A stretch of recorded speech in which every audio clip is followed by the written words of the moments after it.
Okay, so everybody got logged into your server 1. Yeah, but mine still has the red flag, in that issue. Okay, so activation is where that we're at on these.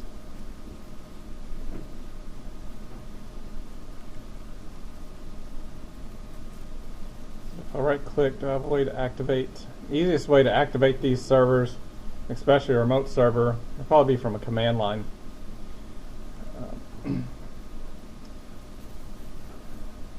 On your Hyper-V window, you should have a little button at the top to enable enhanced session mode.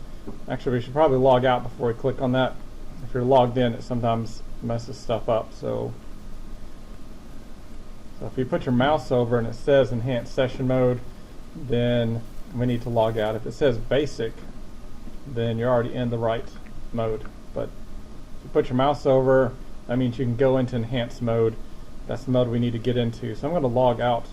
Just right click the start menu, and we're going to come down here to sign out. If you're doing this from home and this enhanced session mode is not available, it may be because the settings of your Hyper-V system may not have allow enhanced session mode checked. That's under the server option.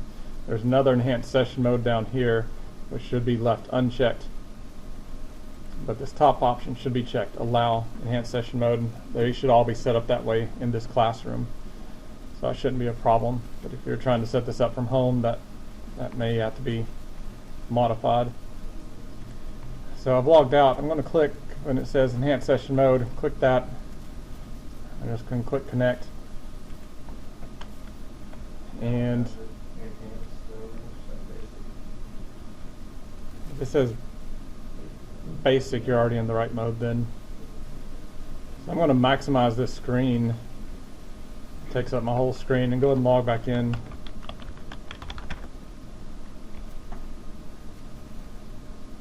And look at yours. When you mouse over it says what? Okay. I just switched. Okay, now click it. Now you should be able to click it. Enhanced. Yeah, it's there now. It was basic, and then I clicked it. It brought up this login Yeah. screen. Well, click it again. It needs to be. It should have been saying basic. So now you're in the right mode. Yeah. Now you can log in. It was in basic, and then I clicked it, and it switched to. You switched to the wrong one. Yeah. Yeah. Enhanced session mode allows copy and paste to go on. So I'm going to come back down here to all servers. And so we joined our server 2 in last week, and we added the server into server manager, but we had to join it in. So not activated. We need to activate Windows.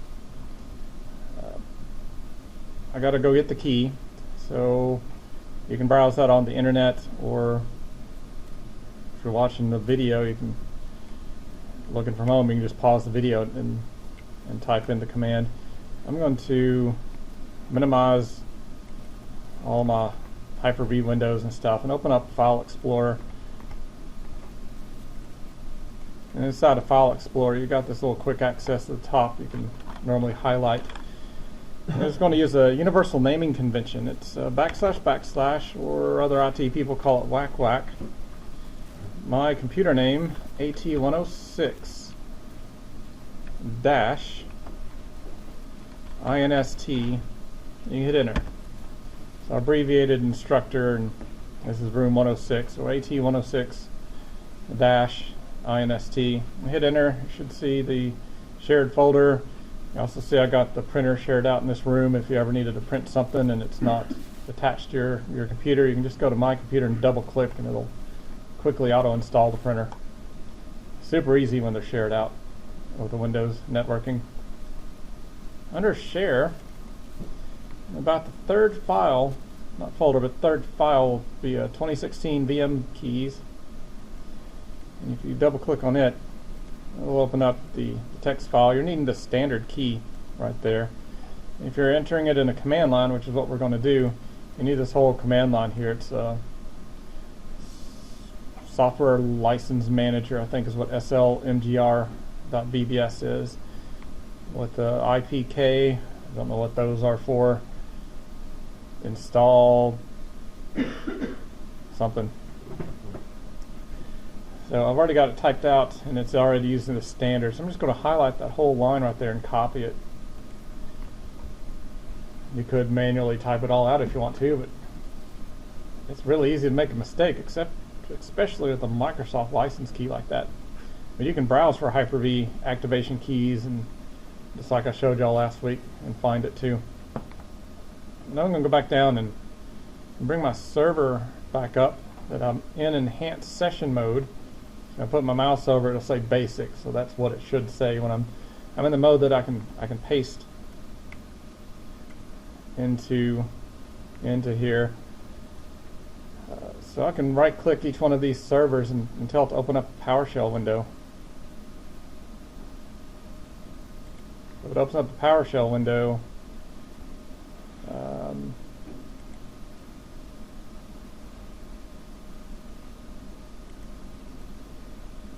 if I just right click, it actually pastes. It's pretty cool. So I just right clicked inside the window. It should paste your command and hit enter. If it didn't, you could type the whole thing out. But wait a little bit. It says product key has been successfully installed. So I'll hit OK. And I'll close out this window. I'll do the same thing for my server 2. This is where the really cool central administration comes into play. I don't have to go log into server 2. I just right click and say open a PowerShell. It says server 2 on the prompt. I just right click again, and paste the same command. I hit enter, and it should tell me in a second the product key's been installed, or at least give me a prompt back when it gets complete.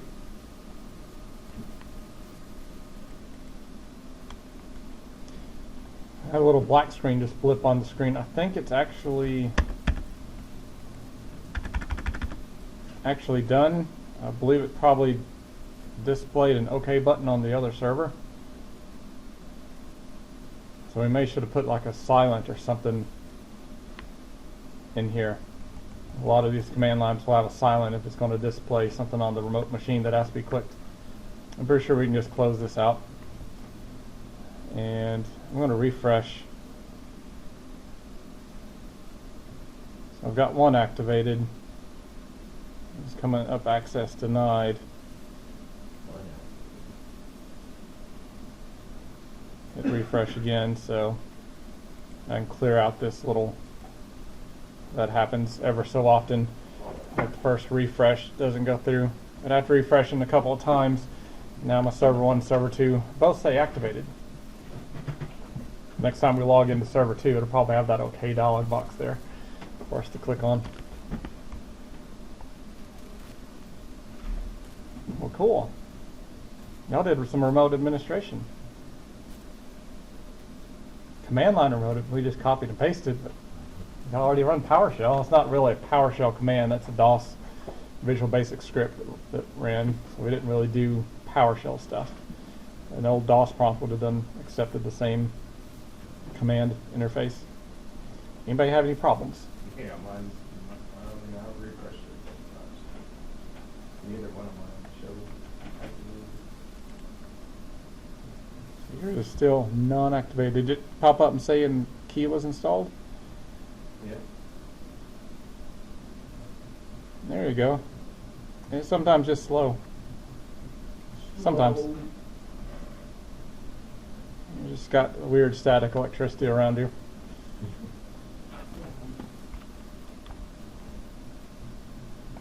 Okay. One thing we've not done, we've not added server 2 as a domain controller. So I said that's what we would do today, is promote server 2 as a second domain controller. Now, have I deployed clients with only one domain controller and broken Microsoft best practice? Yes, I've got clients with 5 to 15 employees, and they just can't afford 2 separate servers to run stuff. In that case, it may be better to, you know, start renting Microsoft Azure Network or something like that, where they're in the cloud and replicated and backed up there. But yeah, they may not even be able to afford that. You've got non-profits and things that have equipment donated, and yeah, you just run one Active Directory domain controller and say, well, let's hope it doesn't go down. Or that they have a backup routine. So to deploy the second server, since we added into the server manager, it's telling us, hey, we got a server here, it's got domain services you haven't configured yet. And we'll go and click this link. We'll promote to a domain controller. Now last week we set up Server1 as the new forest, and we created contoso.com domain. So that's done. We don't ever need to create a new forest again unless we're working as a service provider and we're creating new stuff for companies. You rarely would ever even run into that. This though is more common. Add a domain controller to an existing domain, because as time goes on, Microsoft stops supporting their OSs and you got to upgrade. So you'd have to add new servers in and then slowly migrate stuff across and shut down the old ones. So this is a semi-common. Add a new domain controller to an existing domain. So what we have a new domain, or a domain already out there, so this is going to be a backup to it. It says we need to supply credentials. But don't have the next down here, so I'm going to go and click change.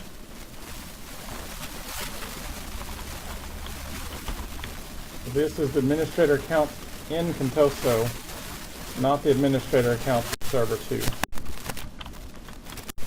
Although the password and name's the same, because we're doing it in the lab, kept everything the same. But if you're ever doing this, you have to know what the administrator of the domain is, not the local machine.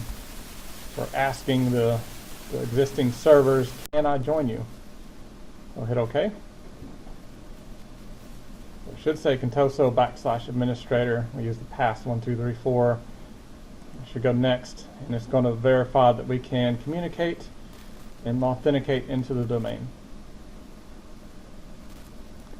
On this page, we're going to change something. Last time we left global catalog checked. This time we're actually going to uncheck it. Microsoft has 5 what they call flexible single master operation roles. There's 5 different services that run in the background to help keep track of all the unique codes and the difference between user accounts and domains and time protocol, authentication and stuff like that. And they're called flexible because they can migrate from one host to another, especially as you upgrade from like 2008 to 2012 to 2016 to 2019 server. You might have to migrate them across. This global catalog is kind of like a phone book. I know people are being born in the time of no phone books anymore. But you can quickly look up somebody's name and phone number, and then you could go there and call them, get all their details. That's sort of what this is. You have like Walmart, National Guard, something like that. The database would be a little bit too big to keep track of every information about every object. So global catalog is a subset. But we're going to uncheck that, and I'll show you a website that shows us how to set up global catalog in those 5 roles to make performance better. I'm going to use pass 1, 2, 3, 4 here. Again, I'm warning you that if you're setting this up for a company, you'd have to document that, and that'd mean you'd put in a file cabinet somewhere. What is that password? Because you can't really change it. If you change the administrator password in the domain, it doesn't set the recovery password. We're trying to do password restores. So I'll go next here.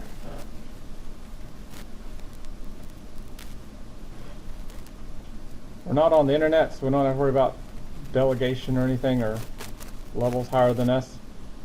So just next. Depending on your size of your Active Directory, you might actually want to back it up and put it on a DVD or something and import it from a CD instead of crossing the network. But most of the time, you just let it replicate from any domain controller. So we'll go next. We'll put it on a C drive, click next. Review all of our options. Pretty cool to me. Hit next again.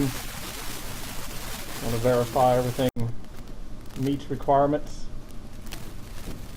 And we'll click install.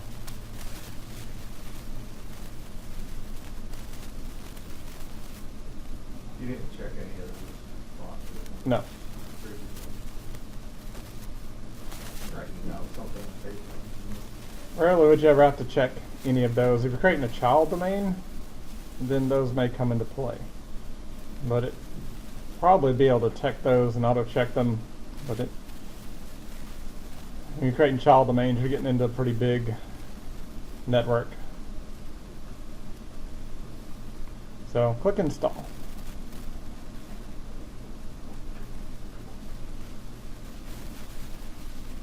Depending on the speed of your computer, it's got to install all the Active Directory services, it's got to replicate all the information, then it's got to restart the server too, and then Server2 has to come up and running. So it may take anywhere, these SSD drives, maybe 5 minutes, regular drives 15 to 40 minutes, something like that, to get everything done. Older versions of Server took much longer, like Windows Server 2000, its Active Directory was almost took 2 hours to get it running. I mean, we had slower hardware back then, but Active Directory was also smaller back then too.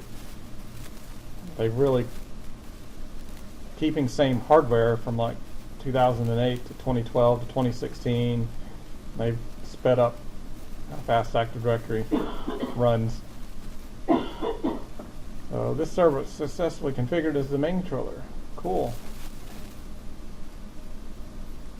I'm going to close. It is probably restarting the system.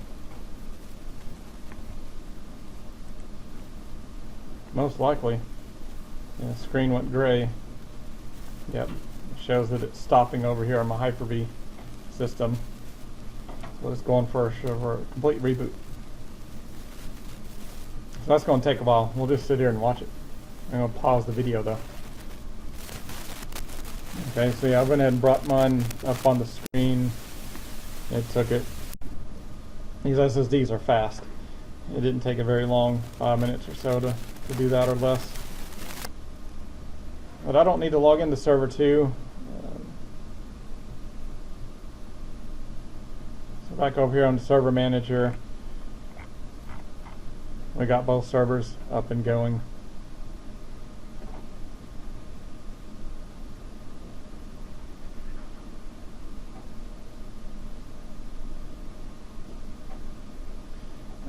Actually, I probably will log into it, but one thing I can do instead of having to go over and like physically get to the machine or something like that is we right-click on it on Server2. And this is your centralized management stuff, remote desktop. Let's see if remote desktop will connect in.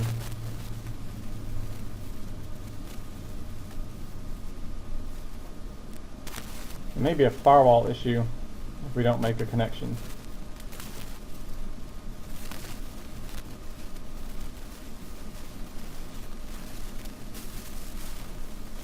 Remote desktop did not want to go.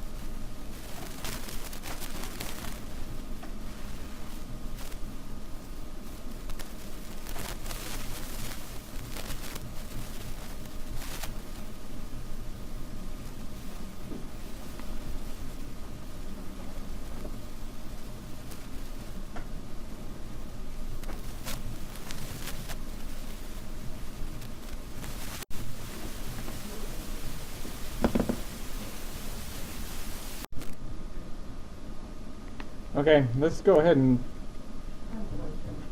yes. In that screen there, Mhm. when I logged into Server2, I would show Server2, you show Server1 and 2 in that screen, Yes. and mine only shows Server2. Let's look at your screen, Sean. Why does Server1 not show up? because you're logged into server 2 instead of 1. Is that not what you said it is? Well, I was in 1. But yeah, we're going to go into server 2 and try to figure out why the remote desktop's not working on it. So there are times when you do actually have to go to the server itself if you're not able to remotely connect to it.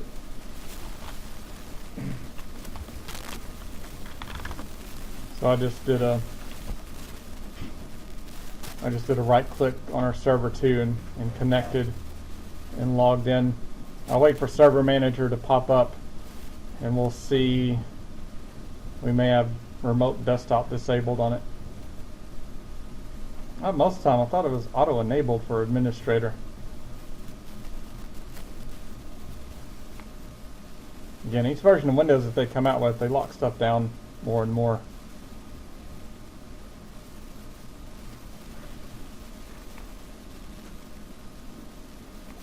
Okay, so Server Manager's come up.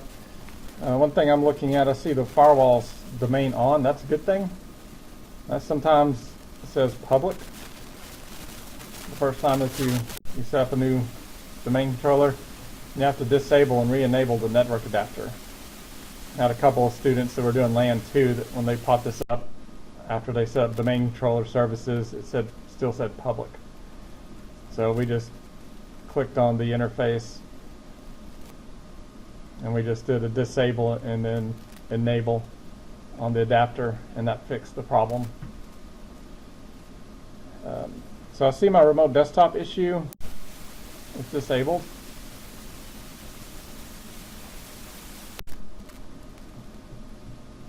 I'm just going to go and tell it to allow remote desktop. And click OK.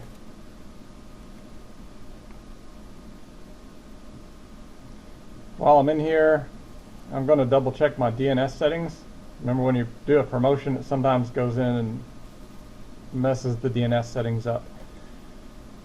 So I'm going to click my IP address, go to properties of my IP version 4, and the IPs look like it left them alone. That's a good thing. So I'm going to go ahead and hit OK, close. So I always want to check when you run a wizard like that. So remote desktop's enabled on server 2. I'm going to go ahead and just log out of server 2. And I'm going to retest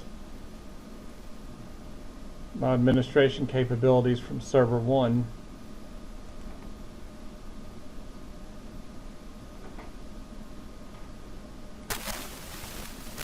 So back over in server 1, back in Server Manager, back under all servers, I should see server 1 and 2 in the list. Now the right click and remote desktop should work and bring us up where we can log in.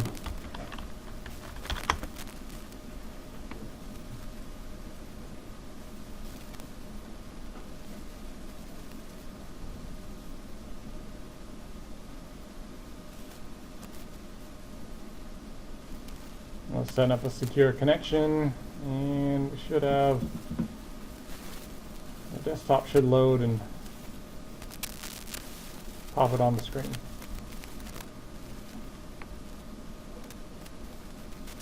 You never speak in absolute terms with computers. It's really hard with talking anywhere else because you're always using maybe and shoulds, and everybody's like, what? Give me a definite answer. No. Can't do that. I work in IT. So desktop comes up and going. A lot of administrators do stuff like this. They remote into systems just in case the remote tool doesn't work for them. They can remote and get a desktop like you're actually sitting on the system. Okay, just showing that that did work. I'm going to go ahead and log out and let it disconnect. Again, it's a right click on the start menu and sign out. It's always good to sign out, otherwise if you close it down, your login is still active and somebody else tries to log in and says, oh, somebody's already logged into the system. So it's always good to sign out and be nice to other IT personnel. So I signed out, it dropped me back to my server 1.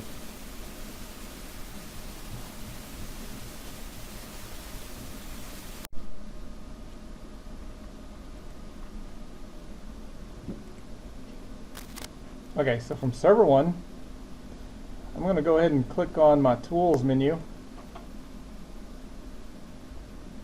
And these are all the tools that used to be under administrative tools in older versions of server, like 2008, 2003, 2000. So they're all placed here in Server Manager, easily accessible. I'm going to open up users and computers.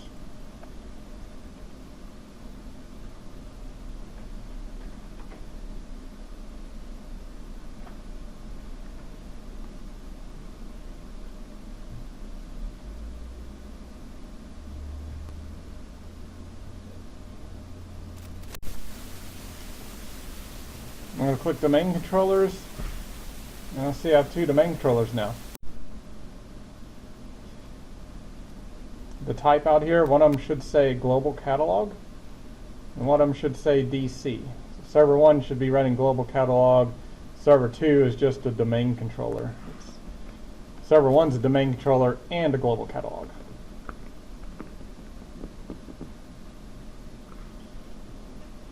If they both say GC, you can easily go to the one that you don't want to be a global catalog, go to properties on it,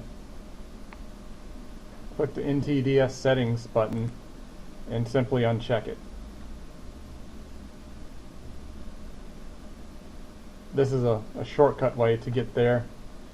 I'd always went through sites and services and went a long route before, but somebody found this, a student did. I was like, yay, that's pretty easy. It's a lot easier than the other way. So global catalog is turned off.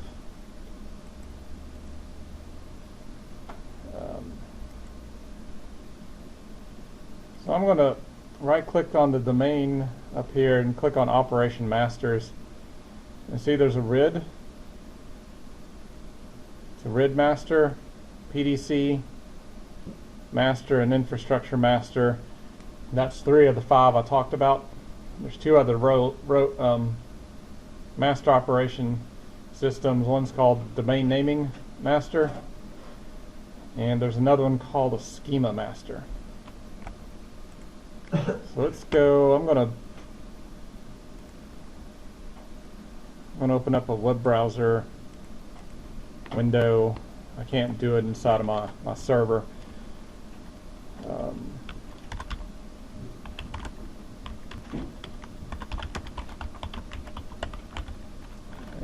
Global catalog placement best practice.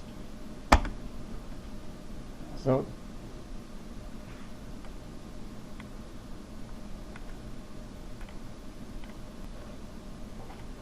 look around here. There's somebody's blog post.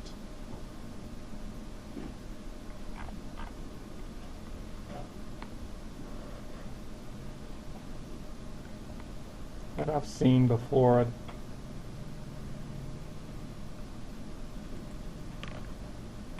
Doesn't seem like it's like Soul's blog or something.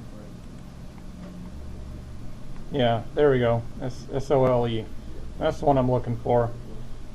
I like his site, sole.dk. I should probably add this site into my course shell. I know that his page is always blue with these weird designs and stuff on it.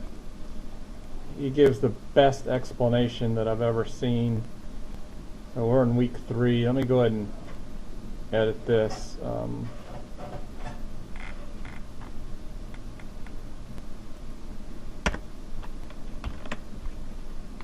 put his link in there. So that right there is a really great one to have in your back pocket if you ever have to do actually engineer an Active Directory forest or domain and set it up. This is what they call high-level engineering that they let people set this stuff up with. So he talks about the flexible single master operation roles, FSMO is what they're called, and global catalog roles in Active Directory. So it's like straight to the point. A lot of other sites like make you read like tons and tons of documentation, and you're still kind of confused on what you should actually do. It says, do it this way. Well, I like that. Tell me exactly what to do. If you're actually engineering, you should probably read up everything and try to understand. But so his recommendation is to have at least 2 domain controllers running. You can have more than 2 domain controllers, but they might not be housing any of these master roles. The schema master, you'd have to study database to understand what schema is. Basically, it's all the tables and attributes and stuff of all your objects. You have a table that has user account, and the attributes, kind of like an Excel spreadsheet is what it looks like. So across the top, the first row is going to be like last name, middle name, first name, password, date created, just all those stuff. That's what they're calling as a schema. It's really hard to find the schema. You have to type in some command line stuff and then use some more command line stuff to bring up a graphical tool, to add in something called a snap in to bring up to show the schema master. It's really hard to see it because most time only the installers, like the promotion wizard or a new server installer, command line installer, is the only thing that's ever allowed to modify the schema. You don't want to go in there and mess it up. Your whole Active Directory could just explode if you accidentally screw that up. So the tool to actually view it and do anything with it's well hidden. You'd have to Google or do a YouTube, how do I move the schema master, and follow all the steps. I'm not going to get into that, but for me to move it, I'd have to go and Google and figure out all the command lines to register DLLs and add the snap in and go through all that route. Can be done. Just follow the steps. Not too hard, or watch some YouTubes on it. Domain naming master. Anytime a new domain is ever created, which is extremely rare, this is the one server that's supposed to always have the updated list that you'd have to contact. So if you're going to add a new domain, that server has to be accessible, and the system you're running that promotion wizard on has to contact and go, hey, is there a duplicate name out there? Can I add this new like sales.contoso.com into the forest? So that's its main job, and it rarely would you ever be adding another domain in. These other 3, PDC is really for old like NT 4.0 pre Active Directory compatibility. So it doesn't really have much function in today except for being the time protocol server. So it is the central time protocol that all other domain controllers and all clients will get their time from.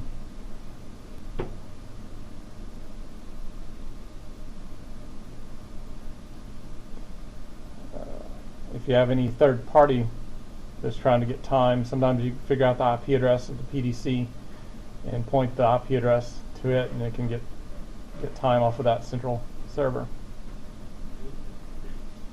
The RID master and infrastructure master, the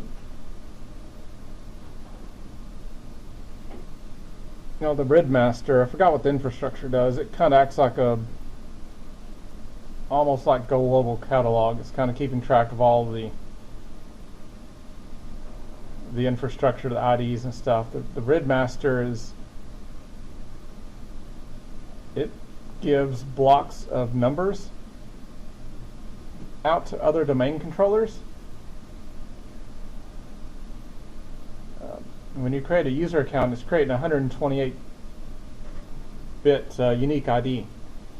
And that unique ID is almost like IP version 6. If you've studied IP version 6 in Cisco, you got part of it that specifies like an IPv6. It's like what region of the globe does it come from, then what ISP, and then you've got like your unique serial number at the end. That's kind of how the RID is. It has a unique ID that specifies what domain, and then it's got a couple other sections that block it up, and then the last section of it is like a unique serial number. So it gives ranges out to each domain controller. So when somebody clicks on new user, a new group, or adds a new share or printer, any new object into Active Directory, that domain controller will have a big list of unused numbers it can dish out. When it gets all of those used up, it contacts the RID master for another block. So the RID master is like, he's the central controller. He knows what's been given out to what controller, so there's no possibility of an overlap. If you have 10 people creating user accounts on 10 different domain controllers, they're all coming out with being created with different ranges. And so that's the RID master's main job. But he doesn't explain just a whole lot. He just says, here's how it's supposed to be. All those other sites go in and explain what each one of these does and goes into great detail. And he's like, okay, for best performance, you should have these three, and most specifically the infrastructure master on the domain controller that is not running global catalog. So because they basically both almost process the same information. So you don't want two services doing about the same thing, spiking out the CPU. So best performance, mostly that one should be on a system not running global catalog. It says it right down here. Remember, do not place the infrastructure master role on a server with global catalog enabled, unless you have global catalog enabled on every single domain controller.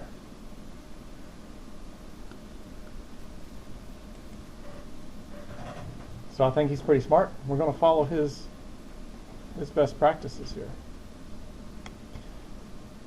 So right now, Server1 was the first domain controller we installed. Guess what? It's running all 5 roles and global catalog. So all we have to do is move 3 of them to Server2, and we'll match his best practice for best performance in our domain controller. Because right now, Server1's overloaded it, doing 5 things plus global catalog. So it's doing 6 things, and Server2 is really not doing anything. Yeah. It can authenticate people and stuff like that, and take some of the load, but all the processing is passed over to Server1. So we got to move these 3. So I'm going to minimize that. On Server1, with Active Directory users and computers opened, we got there from Tools, Active Directory users and computers. With it opened, luckily those 3 roles are the 3 roles that we find by right-clicking on the domain and going to Operation Masters. There's the RID, the PDC, and the infrastructure. Pretty cool. Microsoft arranged it where those 3 could easily be migrated to another server. Problem is, it says it's on Server1, right? What's the option to change it to? Server1. Maybe. If it says Server2, cool, y'all could hit change and it would change over, but right now mine says Server1, Server1. So I need to fix that. The reason it says Server1 is because I'm on Server1 and opened up Active Directory, so it connected to Server1. I can right click and change the domain controller that I'm connected to with this tool.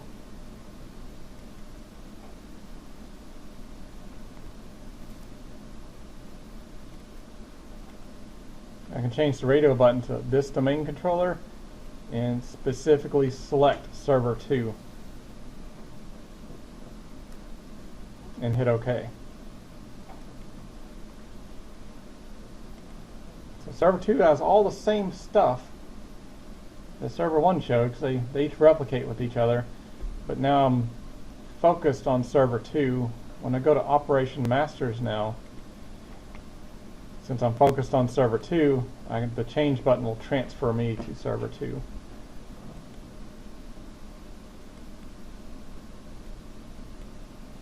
So I'll do that for each of the 3 tabs at the top. I'm changing it from 1 to 2, hitting yes and OK.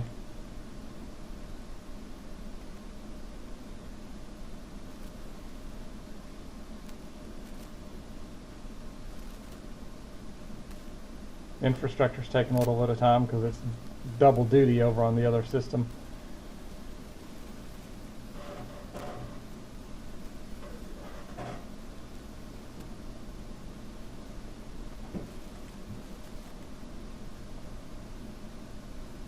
So now if I click on each one of these tabs, the operation master, this top box up here, it'll say server 2 is running those instances.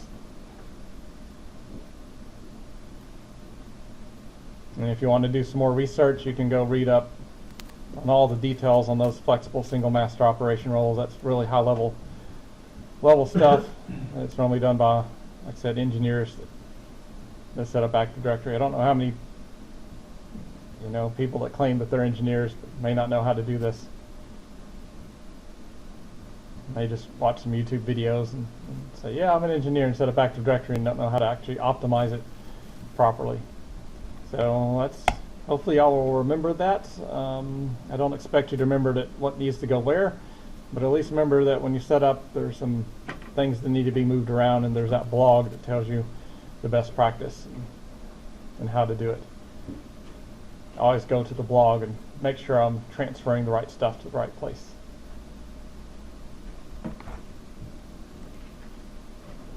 So cool.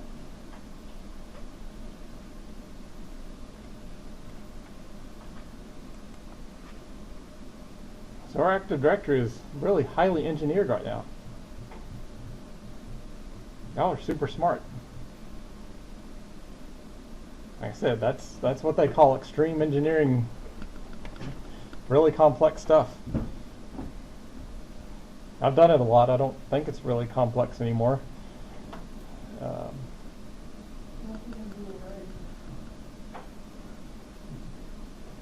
So yeah, you should definitely, if you're doing this stuff, definitely need to. It's worth a lot of money just to have that information. Because normal people don't know anything about what we just did. They just know they log into the computer with their email address and password, and they can launch Word and Google. That's pretty much it. But all this stuff, and they can print. All this stuff we've done in the background for them to be able to do that.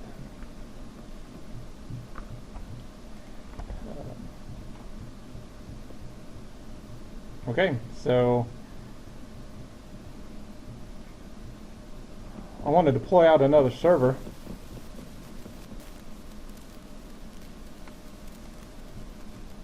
I want to deploy out a core server, which means it's command line only. Which means that we'll need to be able to configure it, remote into it with the graphical tools, remote into it with PowerShell,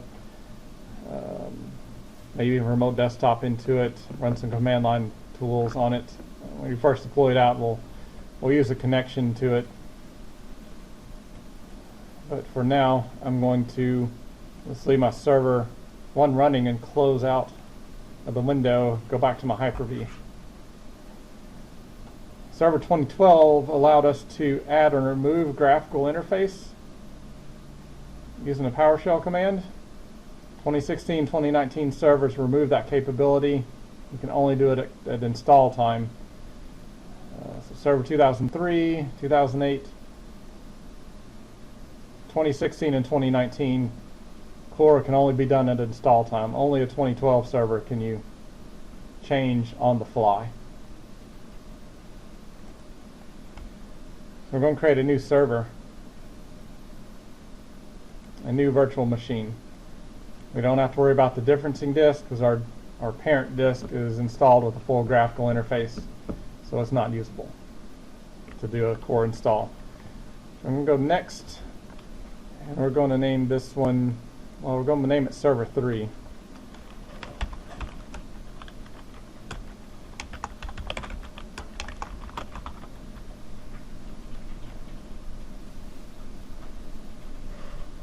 We have 20 minutes. We should be able to finish it in class.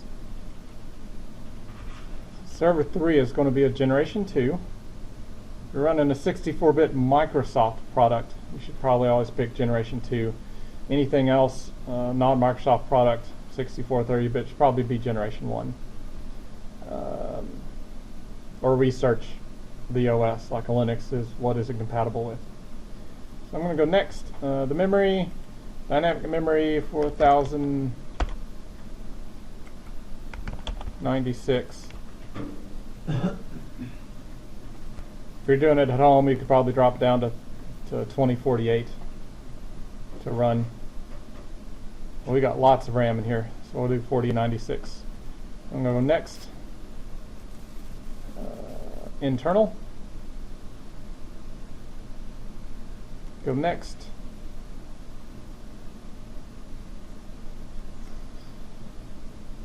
Hard drive size.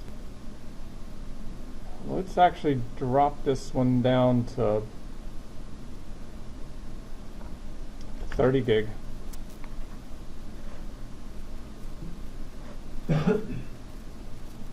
We'll add a second drive into this one. This is going to be a non-domain controller. It's going to be basically our go-to server that we're going to put everything else on. Active Directory should only do Active Directory and Active Directory stuff like DNS services, Kerberos, the flexible single master operation roles. You should not really install any other services on it. You shouldn't run it as a DNS, it should run DNS. You shouldn't run it as DHCP, file server, any of the other things like print server. You shouldn't run any of that on a domain controller. So that's all going to be designated and pushed off on this server here.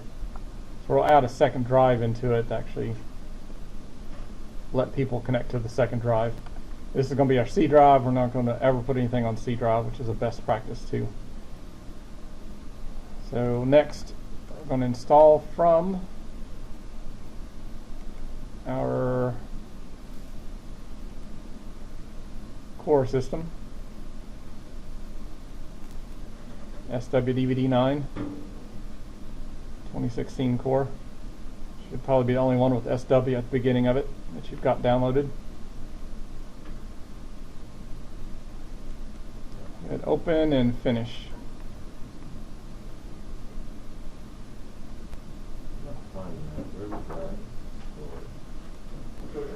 Should be under C drive. So click on this PC or C drive. Yeah, system, and under system. Yeah, under ISO. And there it is. And click finish.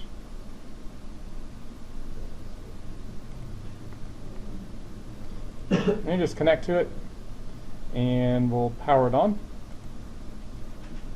And we'll click in the window and get ready to hit the space bar, because I think it pops up and says hit space bar to boot from the DVD drive when it starts. So hit space bar a couple times. It's going to boot up.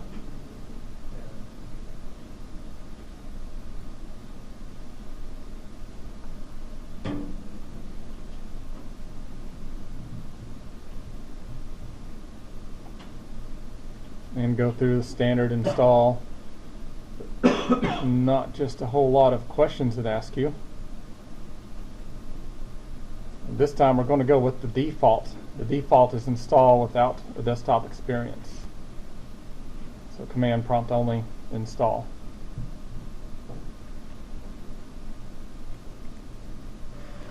Oh, there we go. This top option right here is the recommended. It does not include a graphical user interface.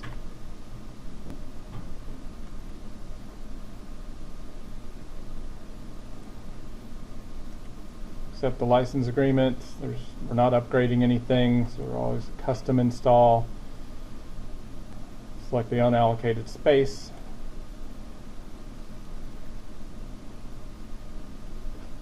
And it will start the installation. So we're just using the standard, correct? Yep, the top option.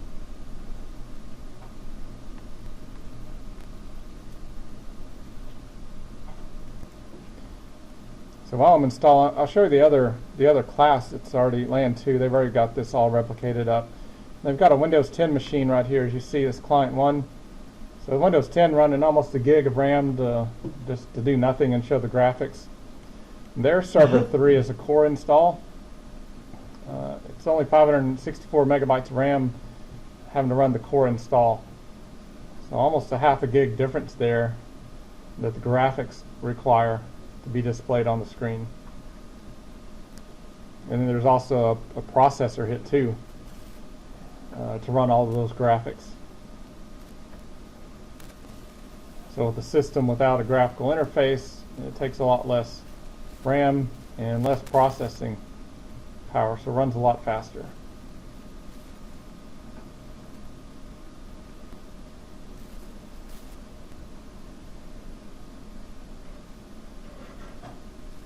The initial startup here is showing it's going to use all 4 gig, but that's during the initial post and stuff. Once it gets all the way started and settles down, it'll drop that back. So my install is complete. It's restarted. It's booting up, setting up all the hardware devices.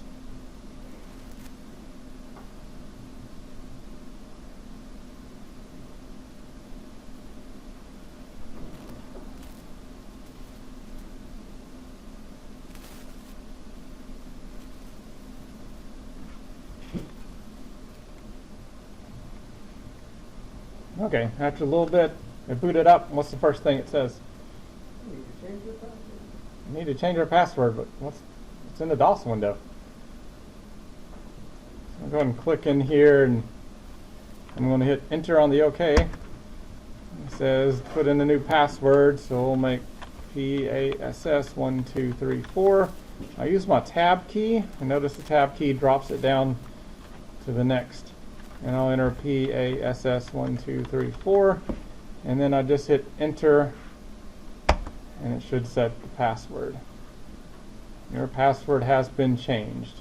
I just hit enter again, and it's going to log me in as a local administrator account at a DOS window. I notice there's no start menu, there's no right click. There's right click on the title bar, but there's no icons.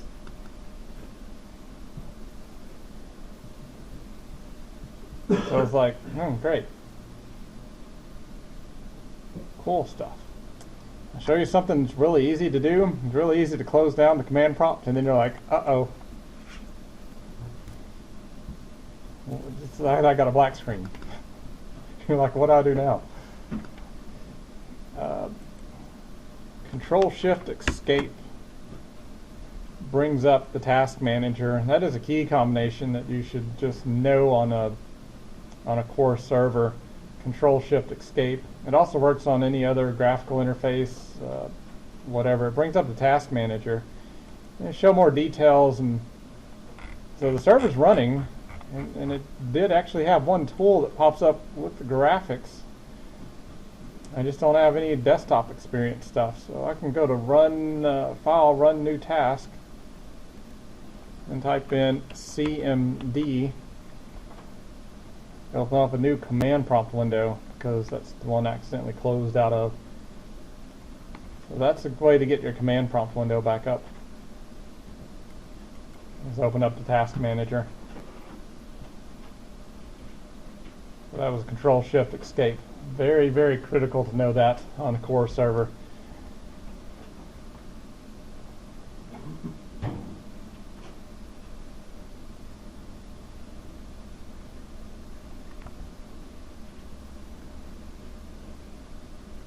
Now we probably still have that license key command stored. On the core server, there's a clipboard at the top. And you can probably go up and type clipboard, and no, that's not. So if yours popped out that license key, you can go and hit enter and activate it. I'm going to have to go back in and copy my license key.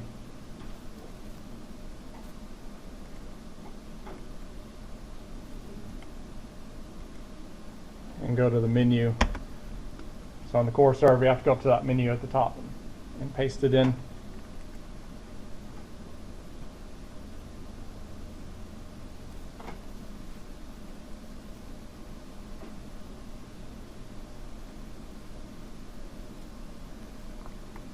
And if you need that key back again, if it didn't paste properly, that's a /AT106, and it probably has it in your list already, -INST.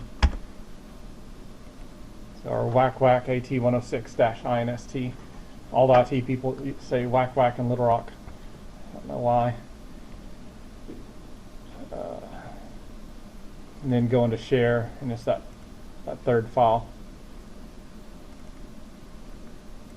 Copy that last line there, that command line, and you can paste it in.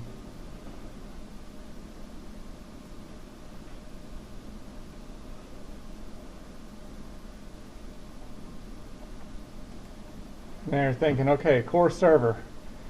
How do I configure the network, the time zone, the computer name? How do I do all of that? Especially when we're not joined in as into the Active Directory yet, where you can remotely control it. How do we initially set up a core server? I'm going to open the system 32 thing again. I'm still an administrator. I want to copy and paste. Should. So you've copied that? Yes. Yeah, you should be able to go to clipboard menu and paste it. Yeah, and hit enter. Yep. There you go. You just hit OK on that. So it doesn't matter what prompt you're at for it to run. So on a core system, I want to maximize that. There's a command called SConfig. It's an abbreviation for system config. So SConfig, I googled that. It's like, how do I set up a core server? It's like, well, first thing you run SConfig on it. I run SConfig, and it brings up this nice, pretty blue window, and it gives us 15 different menu options that we can go in and configure things. Like, see, remote desktop is turned off right there. Remote desktop is off, so I could hit number 7 and hit enter, and it shows in parentheses letters that I can use to make my selection. So I have E for enable or D for disable. If I don't do anything, it cancels. So if I do an uppercase E, it will enable it, and it's going to ask me high security or low security, 1 or 2. I like higher security. So I'll hit number 1 and hit enter. And it says remote desktop has been enabled. And I hit OK, and it redoes the screen on me. So that's pretty cool. I can change my computer name, like number 2. You can give us the box next to the server 3 and next. But I have to do the I either have to just X, I have to put the X on it. And close it. Yeah, you just hit the X on that and hit OK. Don't hit OK. Yeah, it'll screw out it. Hyper-V detected that remote desktop was enabled, which is what enhanced session mode is. So yeah, just close that out. So now I'm on number 2. We're gonna, because I don't want to try to remember that name that they have up there, Win-5HVP, whatever. Yeah, so number.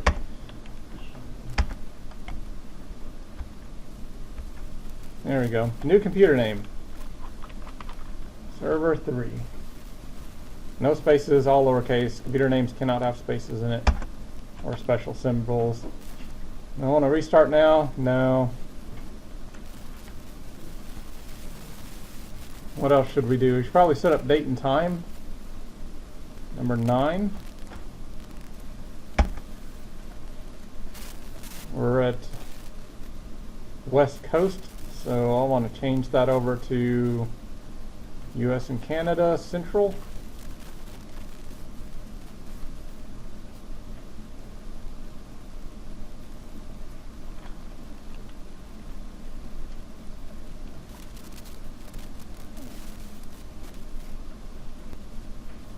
I want to set up my networking next.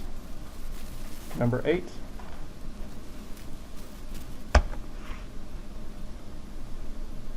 It comes up and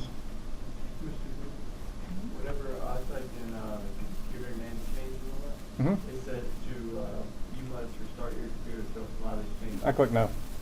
Yeah. It said US and Canada Central. Yep. Yes, U.S. Or Central U.S. and Canada.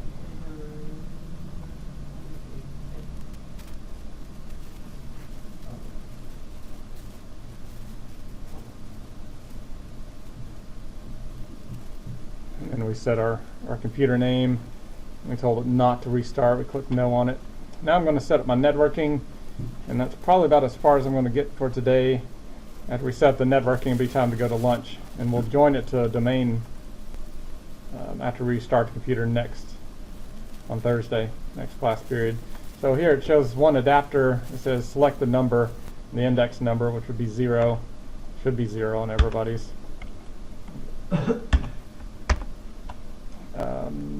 I'm going to hit number 1 for network adapter address. It's going to ask, do you want dynamic or static? I'm going to type a S for static.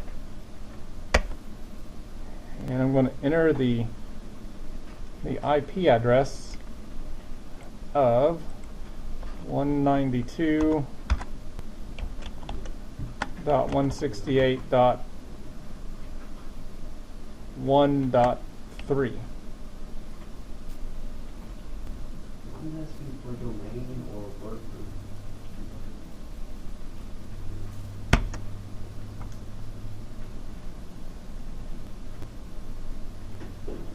Let's see, what is yours saying?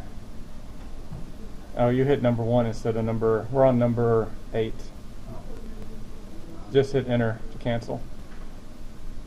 And then do number 8. And then you hit 0. And then you hit number 1. And then static S. Yep. And then you put the 192.168.1.3 in there. The subnet mask, we're keeping the default, so hit the enter.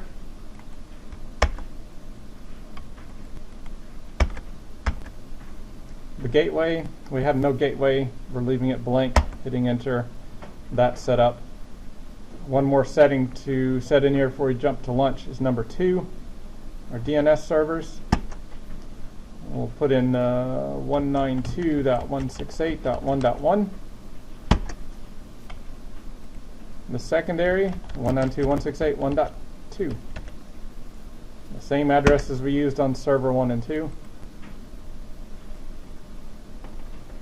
So at this point, we're probably ready to hit 5 to return to the main menu and just probably head out of here. Oops, 4. I don't know where I seen 5 from. So 4 takes us back to the main menu. I'm going to restart the server, number 13.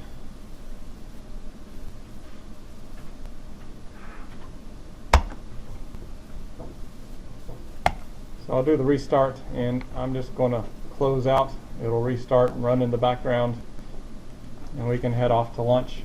When we come back on Thursday, we'll go back into server 3, go back into SConfig, and we'll do that number 1 option, join it to a domain. We'll join it into Cardoso.com.